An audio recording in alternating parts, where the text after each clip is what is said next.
Hi everybody, welcome to Caketastic Cakes. It's Jen and I'm going to show you how to make the decorations you see here for this baby's baptism cake.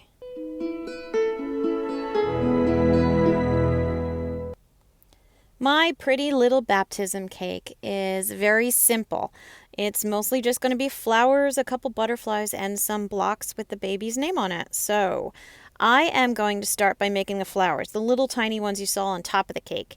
I use purple and pink and white, and I have this kit that I got from Wilton. It's a flower making kit. I'm using the smallest setting on it. You roll out your gum paste real thin, make a bunch of cutouts with the top piece there in my hand, and then stick it in the plunger thing and press it against the bottom, and you'll get the flowers with the petals and everything. It'll make a nice shape and mold out of it. It'll also give it a little dimension too. Make a lot, put them aside, like 30 maybe each, seriously. Put them aside and let them go. The cake I had in the fridge, I had crumb coated it and stuck it in the fridge to make it cold, and now I am slathering it with buttercream icing. Like, seriously, put it on there. You just can't have too much icing on here. Real thick on the top, real thick on the sides. Make sure the top overhangs the sides, because later when you use your smoothing tool, you're going to scrape a whole lot of it off. My client didn't want a cake with fondant, unfortunately, so I had to do it this way. I much prefer fondant because it's so much cleaner looking and prettier, in my opinion.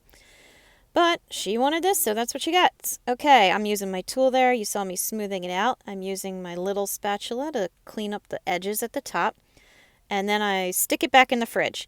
Now I'm cutting out this piece of printout. It's a cross that I printed out. I found online and printed it. Cut it out to make your template out of it, and then put it aside. I jump around. I told you guys this before, and I am serious. I stick to it. I jump around. I'm starting the blocks now, because until the blocks are done, I'm letting the flowers sit. The cake is in the fridge, so I moved on to the blocks.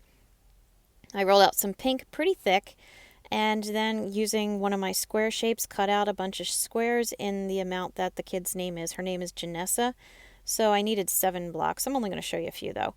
And I used my fondant tools, as you saw, to clean up the edges. I'm using a paper towel here to clean the cake board, get up real close to it. And now I'm making larger flowers in order to go along the bottom for a border. Again, it's the same tool I was using before. It's just the larger size. If you guys don't have this fancy, flower pressing set that I've got here, if you find any type of flower cookie cutter, as long as they're small enough, it's fine. It'll work. Like I said, this cake is real simple and clean, so just put a little pearl in the middle of the large ones. Don't even worry about the ones on top, honestly. And it'll be fine. It'll look very pretty. When they're ready to go on the cake, I again did purple, pink, and white. I'm doing 2 of each color, and they overlap a little bit as I stick them on along the edge there.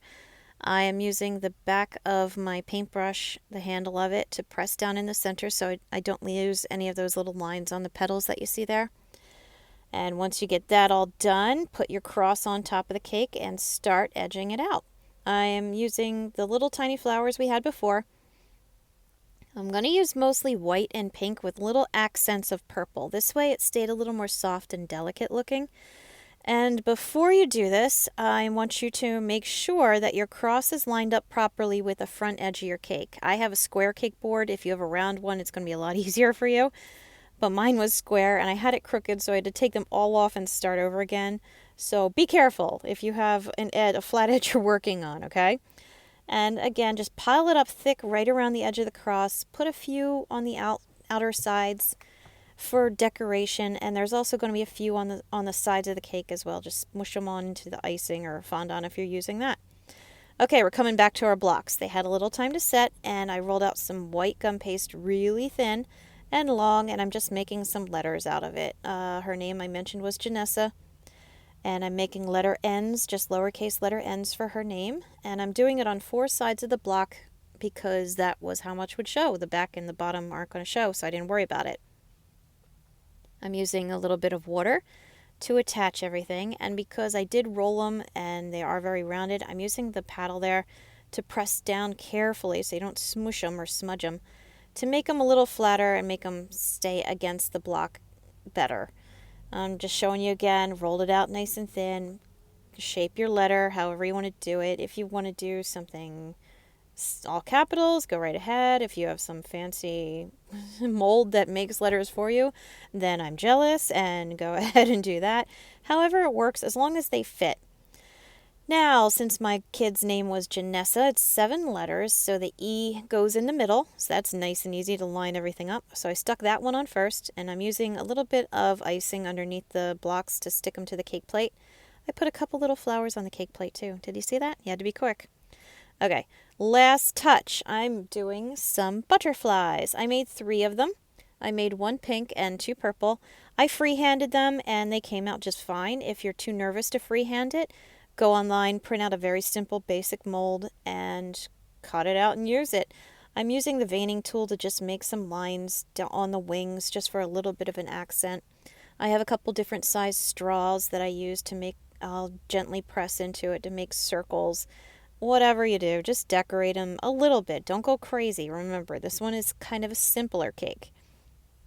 But whatever you do on the one side, you are going to have to flip over and do on the other, on the back side as well. So don't forget about the back side.